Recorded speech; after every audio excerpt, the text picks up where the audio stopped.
Hi guys, welcome to another episode of T's Creative Ramblings, and today I'm back with basically a hobby update. If you have seen the last couple of videos I put out, one of the things I really want to do this year is try to be a little bit more regular in terms of actually doing some videos, more frequently than every other couple of months, so that sort of thing. So I thought I would jump on and do a quick update on what I've been doing with the hobby.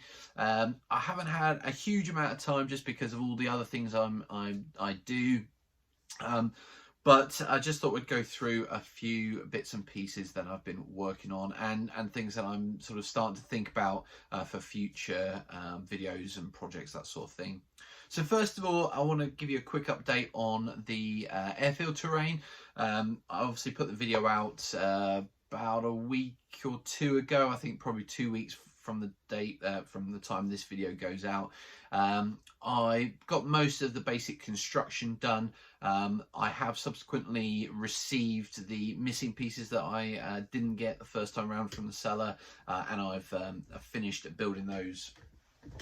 So for example, here's the Nissan hut. I've got the extra roof panels, and I've got the extra pieces for the windows that have gone on the side. So really happy with how that's come out. It's looking really nice. In the next video, when I get some time, I'll obviously be looking at what I can do to make these look less MDF, make them look more realistic, textured, that sort of thing. Really am looking forward to doing that video, but it's just finding the time to get the materials out and start playing around and experimenting, because it is going to be an element of experimentation.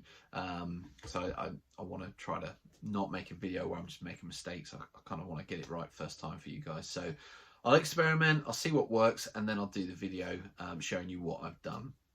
So that's the airfield terrain, and I do promise I'm going to hope to get that out maybe in a couple of weeks time.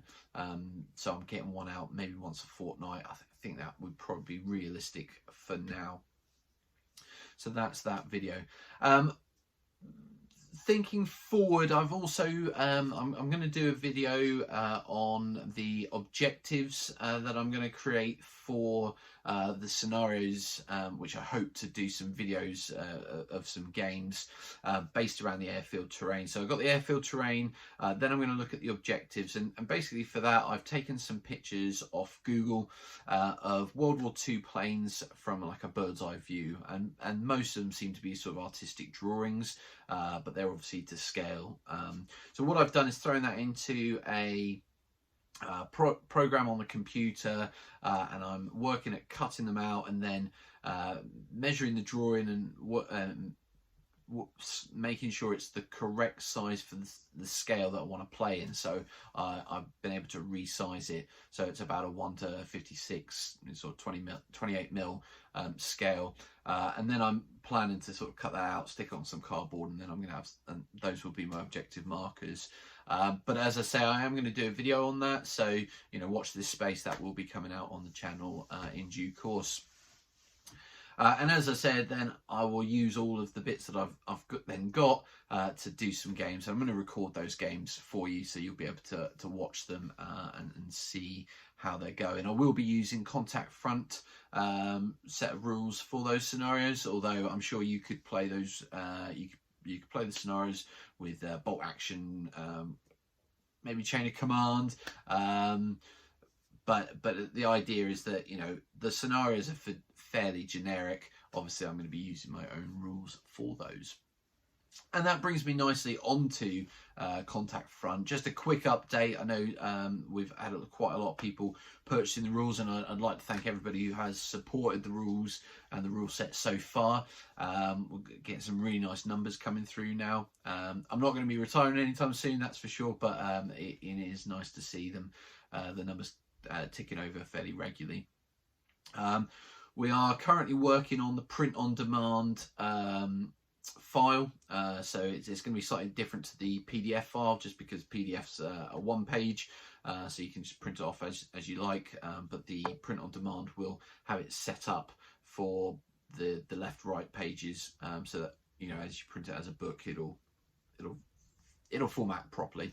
At the moment, I'm looking at offering both a soft cover and a hardcover option for both the core rules and also for the Afghan supplement, with the idea being that it costs me nothing to have those options for you, and then the cost, you'll be able to decide what you would prefer to afford or can afford, and what you would prefer, whether it's hardback or softback. I know a lot of people have got different opinions on that, but that's what I've aimed for, having done a bit of a survey. So those will be available, and as soon as they are, I will be putting a post up in the Contact Front Facebook group, so do check that out if you haven't already and are interested. And the final bit of Contact Front news is that we are also working on the Contact Front Annual for 2024. This, for anybody who hasn't been aware of the annual, essentially what it is it's a collection of articles from members of the community using Contact Front and writing articles. So it might be army lists, it could be scenarios, it could be rules for a particular era or conflict that haven't been covered so far, and they've developed kind of an unofficial supplement. So those kind of articles are what will be appearing. I'm really excited about this year. It's really looking good. It's really coming together well. It's going to be substantial. Some of the articles are fairly lengthy, and you're going to get a lot out of them. So well worth picking up. When it does go on sale, it will be going on sale for £5 in the UK, and then whatever the equivalent of that is in the currency you work in. And that will be available through Wargames Vault as well. Not sure if I'm going to do, probably won't do a print on demand version. That will be PDF only, just due to the size of it.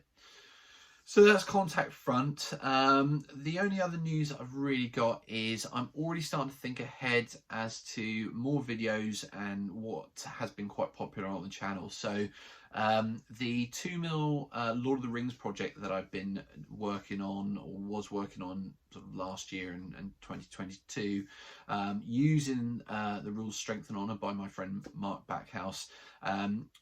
My plan is to start to get back into that project and probably create more armies to play some scenarios which have been made available by a chap called, I want to say it's Craig Nichols, but I apologise if I've got the name wrong. It's definitely Craig, but I forget his surname. But on the Strength and Honour Facebook group, he has put up, uploaded a document with various Lord of the Rings scenarios and some army lists using Strength and Honour. So what I'd like to do, and Mark's very keen to do this with me, is to play some of those scenarios, get them recorded, put them up on the channel, and maybe put some battle reports out as well. So as part of that, one of the scenarios I'm really keen to do is the Battle of Pelennor Fields. I'm going to need a lot more armies, so I am going to probably end up purchasing some more figures from war bases. But one of the units that I am going to be creating is units of elephants. They appear in, I think, the second film and definitely the third film. And one of my friends from the Wargames Club, Phil, really great guy, he printed me, I think last year or the year before, he printed me some 2mm elephants, and they're fantastic. I will just do a close-up, see if we can get this on the camera.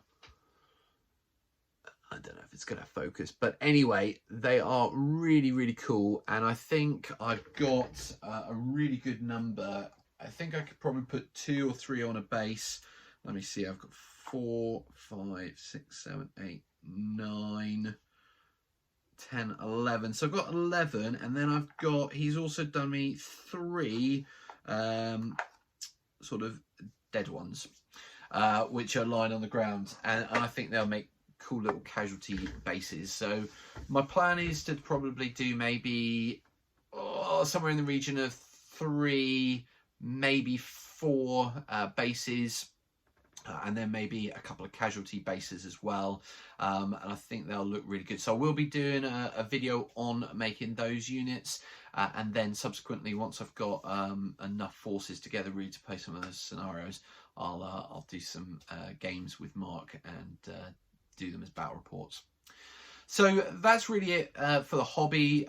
Just so you're aware, I do have obviously my other YouTube channel where I do a lot of Lego content, and I am getting that out very regularly. So a lot of time goes into that, and this channel as well. Obviously, there are the elements that the projects do take a bit longer, and on top of that, I'm working on Contact Front on the Wargaming front as well. So there is reasons why these videos don't get out as often as I'd like, but hopefully you know, you're enjoying the content when it does come out.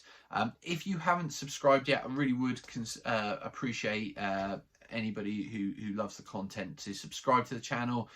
It is growing, which is really nice, and hopefully by the end of 2024 we'll have hit 1,000 subscribers. That is the goal, particularly if I can start getting more regular content out. But that's pretty much it for now, guys. Obviously, if you've got any comments, questions, do throw them down in the comment section below. And until next time, guys, take care, stay safe, and we'll see you soon.